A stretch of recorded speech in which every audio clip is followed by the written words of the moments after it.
Welcome to Public Domain Video Theater presented by the great detectives of old time radio. From Boise, Idaho, this is your host, Adam Graham. If you have a comment, email it to me, box13 at greatdetectives.net. Now it's time for an episode of Boston Blackie. The original air date, April the 17th of 1953. This was Season 2, Episode 27, False Face. Excitement, adventure, Boston Blackie. Enemy of those who make him an enemy. Friend of those who have no friends. Yes, sir. That's Boston Blackie, and he's quite a guy. In just a moment, we'll see him in one of his exciting adventures. But first, a word from our sponsor.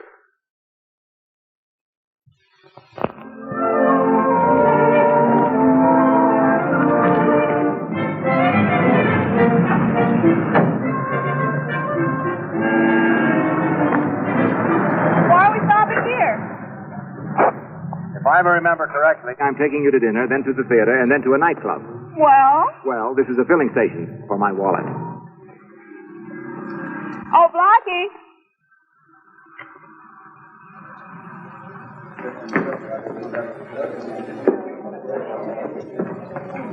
As I explained to you, since my husband's death, I have no further use for the car. I'm sailing to Europe tomorrow, so I'd like to dispose of it rather quickly. Well, if the car is all you say it is, I'll consider myself fortunate that you called me first. Will you excuse me, please? Hello, Blackie. Hello, Stuart. You're just the man I want to see. You know all about cars. Come on outside and take a look at one I'm thinking about buying. Be right with you as soon as I pick up some of your merchandise. Good.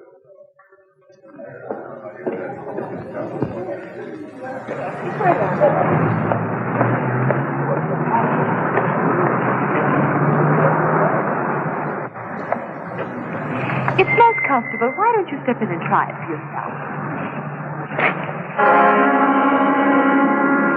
Whitey, sit up. Mary's going to take a picture.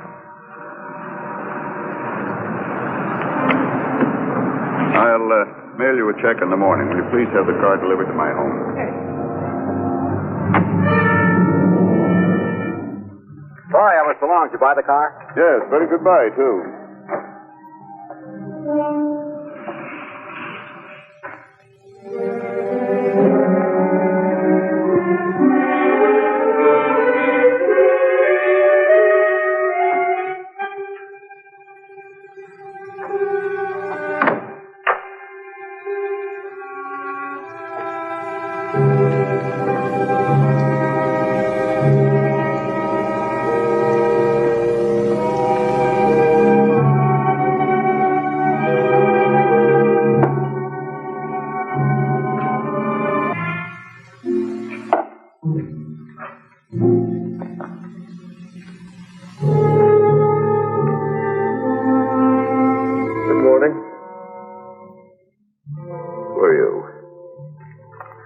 Did I ask your name?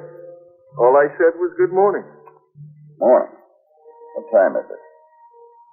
Where am I? You're in a motel in the valley. It's 11 o'clock in the morning. If you've got any more questions, you can find the answers in the newspaper. By the way, your rent's up here at noon.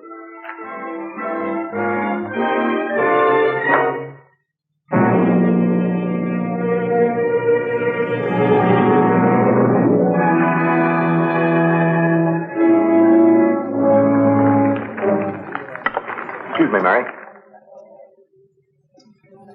I can't believe Stuart would do a thing like this. Oh, Blackie, there's a telephone call for you. They wouldn't say who it was, but said it was important. Thank you. Excuse me, Mary. Hello? Yes? Stuart? Where are you? I'm in a motel. 19711 Chase Avenue in the Valley. Of course not. I can't explain it. I don't know what happened. Come on, Mary. We've got to get to the valley. You can eat later. Eat? Who's eating? Come on, boy.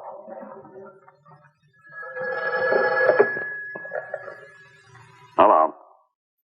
Yeah? All right, just a minute. Elizabeth, it's Slick. Hello. Yeah, I've been watching the place like you said. He ain't come out yet, but a car drove up and a guy and a doll went inside. What did he look like? Tall. Mustache? That must be the man that Stewart talked to at the bank. He saw you come out of the car. So what? He thought I was Stewart, didn't he? Yes, but he saw me too, and I don't like that. Wait a minute, I'm trying to think of his name. What did Stewart call him? Blackie, that's it. Look, find out if his name is Blackie, and if it is, induce him to leave town. No, I don't want you to get rough. Just convince him that he'd be better off if he left town. All right. I'll try and convince him. I saw her come out with you. Very attractive. Who is she? I don't know who she is. She called me, said she wanted to sell her car, and I asked her to bring it over to the bank. You don't believe me, do you, Blackie? Well, I saw you leave the bank and I saw you come in. I talked to you each time. I talked to you before I left the bank, but I don't remember another thing until I woke up here 20 minutes ago. You don't remember taking the money out of the vault? Certainly not. I'm going to have a hard time convincing the police. The police? Why, man, I'm not a criminal. We better call them before it's too late.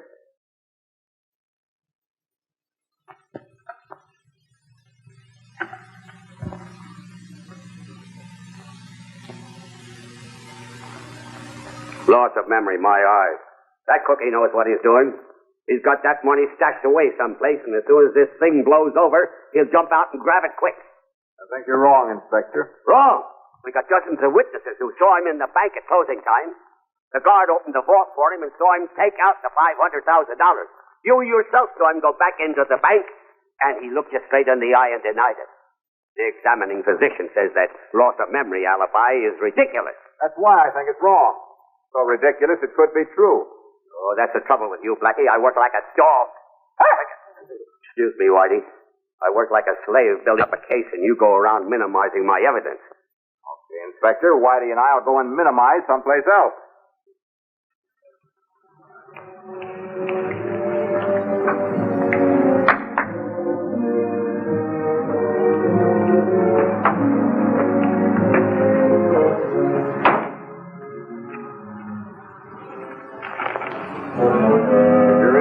Finding the missing $500,000, look at Locker 65 in Union Station Court.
Where they are. Too bad you wouldn't use the ticket, but we'd have liked you to travel first class. Now you have to go by freight. We thought you'd be a little difficult, so we made arrangements. We have a nice little private compartment for you. I think you'll fit. Let's go, chum.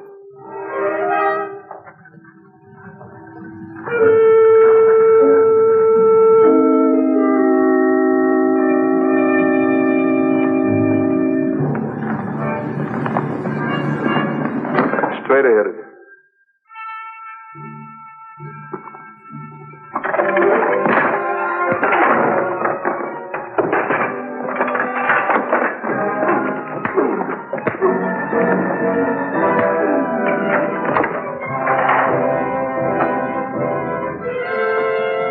Hey, what are you doing in here?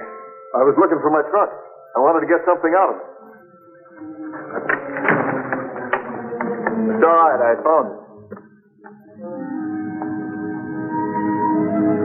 You got here just in time. This is due on the platform now. I'll wait for it.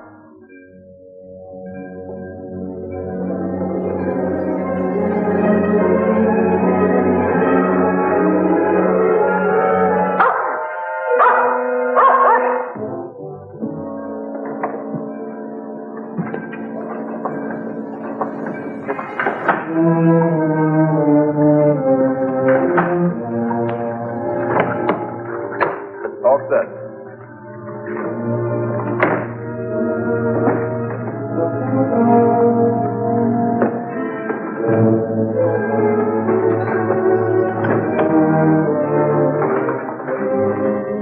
Bon voyage, Blackie.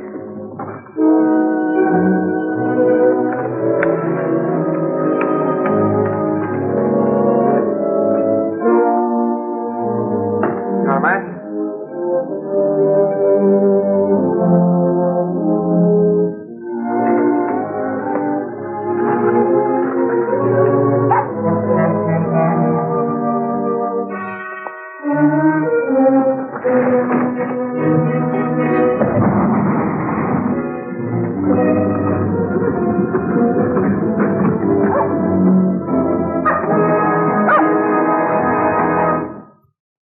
Some spot Blackie's in now.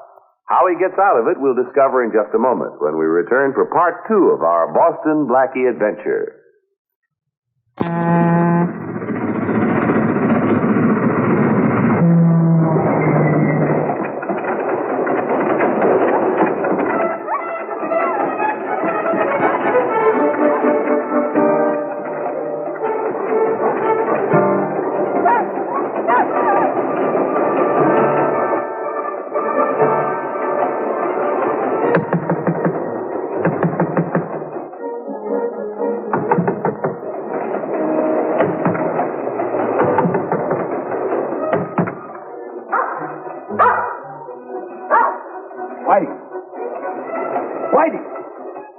Whitey, listen to me.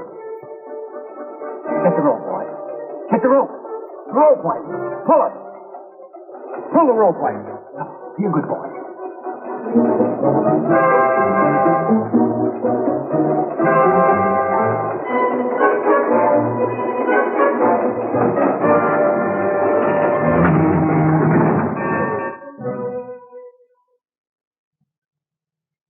Well, all I can say is, Blackie, you're mighty lucky. But if you ask me, I think Whitey's got more intelligence than you've got.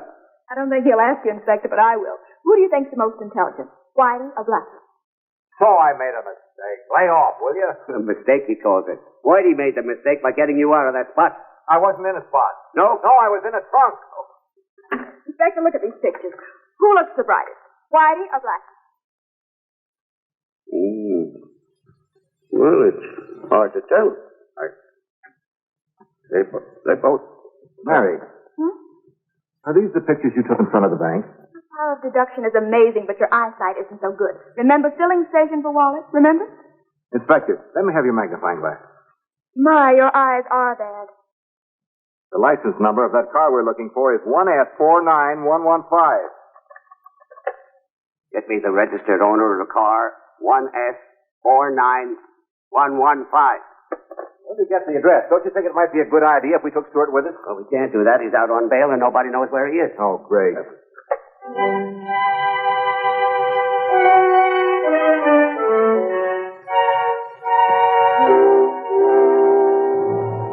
But why can't we leave now? Why do we have to wait till Stewart's convicted? Stewart's picture is on the front page of every newspaper in the country. You couldn't take one step without someone watching every move you make. When he's convicted, they'll forget about it. And you. But why can't you fix me up to look like myself again? David, how long did it take me to make you look like Stewart? A year, but in this It case... would still take a year.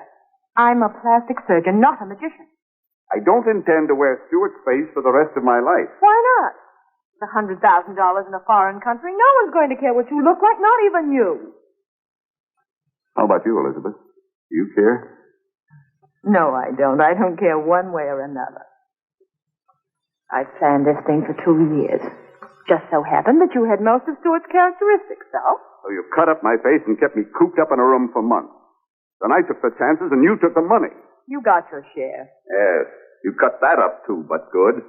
80-20. Say, who's that?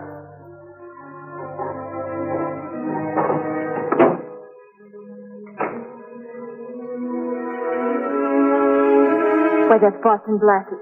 That double-crossing slick he told me he got rid of him. Now put that away and get into the library.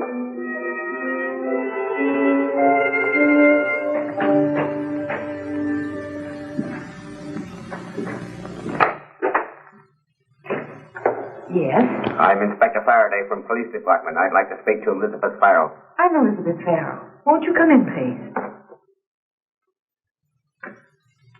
Won't you sit down? Miss Farrell, is that your car outside? Yes, it is, Inspector. Did you try to sell it to Mr. Stewart, the bank president? Yes, I'd heard that Mr. Stewart was interested in this type of automobile, so I telephoned the bank and made an appointment to show it to him. Then I took it down to the bank. Why the bank rather than his home? Well, you'll have to ask Mr. Stewart that question. It was his idea. Did he say he'd buy the car? Yes, he did. He asked me to have it delivered to his home, but, well, he was arrested before I could do so. Now, you said you went to the bank and talked with Mr. Stewart in his office. And you and Mr. Stewart went outside. He examined the car and you agreed on a price. And you said you would drive the car over to his home. Now, he entered the bank and you drove off. Is that right? Is that right? Yes, that's right, Inspector. Well, why didn't you take that trip to Europe as you had planned? Well, to be perfectly frank, Inspector, I needed the money that Mr. Stewart was going to pay me for the car in order to take the trip.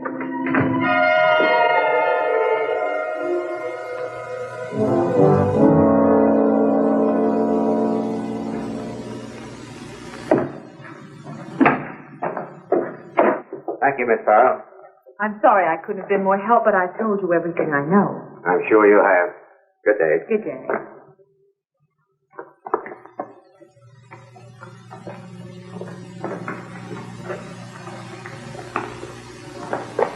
Well, Blackie, her story's the same as Stewart. Yeah, she seems to be in the clear all right. Wonder where Mary went.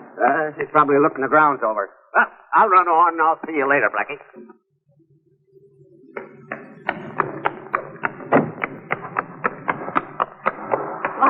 I just saw Stewart. He was in the next room listening at the door.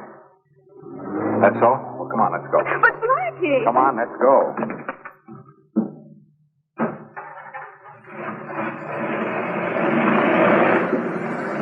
Well, that takes care of them.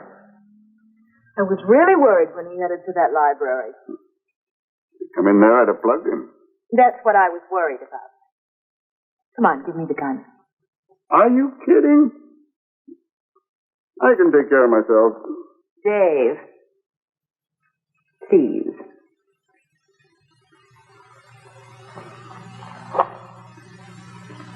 Now, how about a drink to calm your nerves?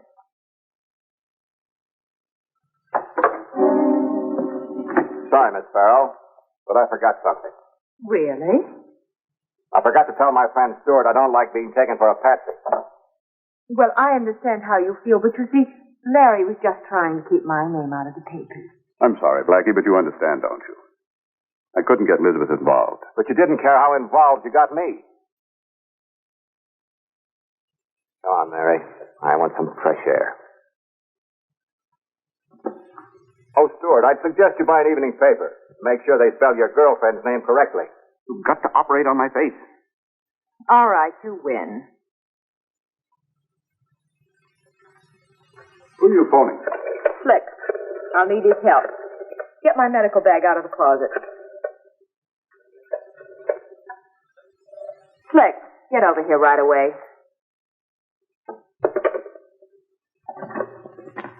Dave, what did you do with your share of the money? I know where it is. That's all that's necessary. Yes, but if something should happen to you. If something happens to me, nobody gets it.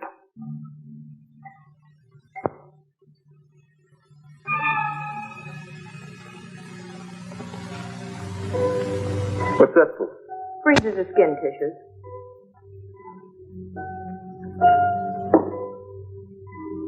Hold on. Dana, hold that. Are you sure you locked the front gate? Yeah. Hey, aren't you going to operate? What for? Where he's going, he won't need it. He never saw the woman before. His mind went blank when he stepped into the car. My mind went blank when I believed that fairy tale. Don't take it so hard. What are you going to have? What did Faraday say when you told him? What do you think? Blackie, I've been trying to reach you. Save it, Stuart. I've already called the police. And the papers with your girlfriend's picture in it will be on the streets any minute now. My girlfriend? I don't know what you're talking about. That's right. Now tell me you lost your memory again. Tell me you don't remember the conversation we had about an hour ago. An hour ago? I haven't seen you since the day I gave myself up. Boy, I'll say one thing. You've got a lot of nerve. Now get out of here before I forget myself. Please, Blackie. Stuart, what did you want to tell Blackie? Well, I found this card in my suit pocket. That may be the woman that tried to sell me the car. Mr. Searle, M.D., plastic surgeon. Isn't that the girl that was kicked out of the medical profession for malpractice? Hey, that's right. This might clear up a lot of things. I'm going back to that house, and you get in touch with Faraday and tell him to get over there fast. Right. You come with me, because if what I think is so, this will clear you.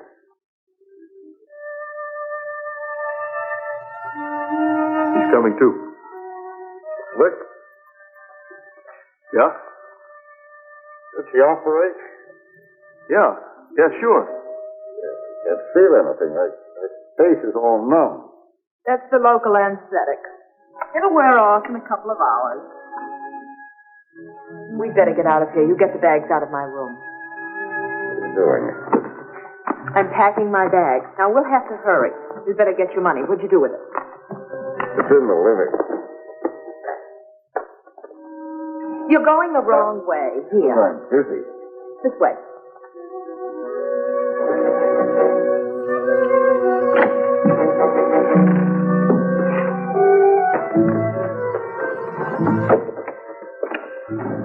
The fireplace. Over there.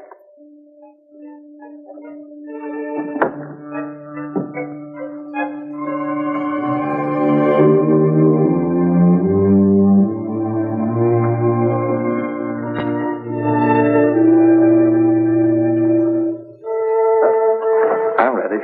You're going the wrong way again. Honey, I thought the front door was over there.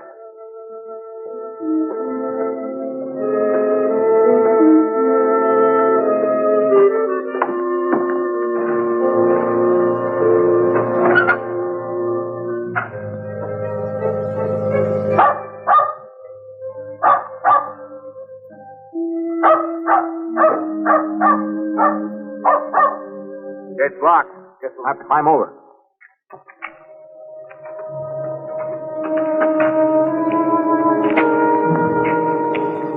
Where are the steps? Straight ahead. Keep going.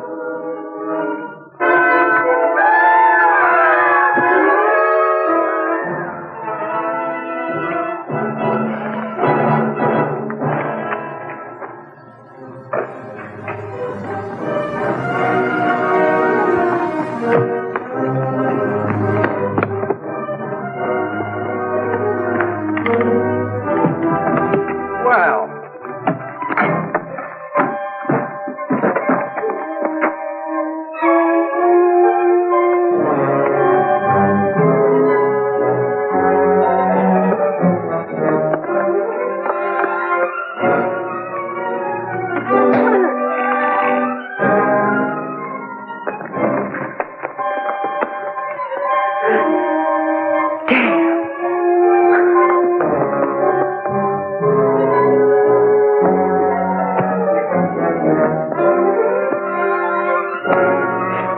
All right, hold it.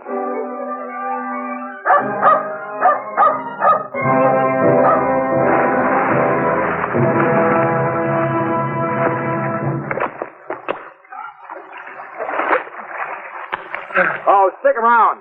The wagon will be here in a minute.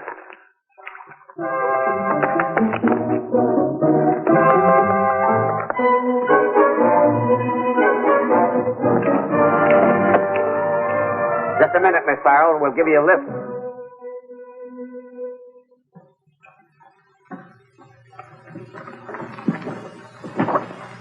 What are you boys looking for? Package. What kinds of package? Oh, about so big. Is this it?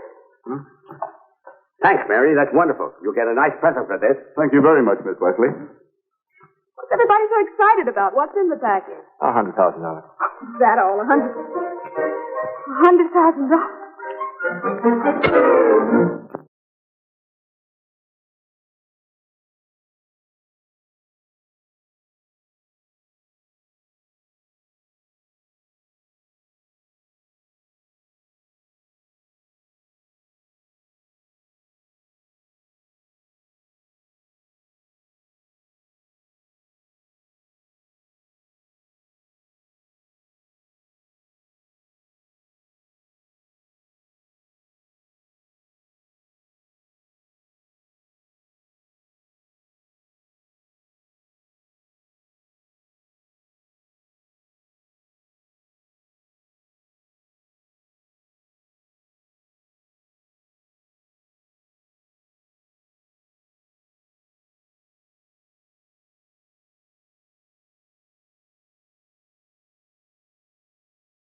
Welcome back.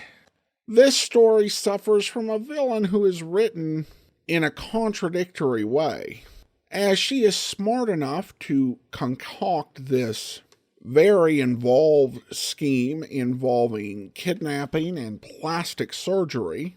And of course, even to be a plastic surgeon, you'd have to go through medical school.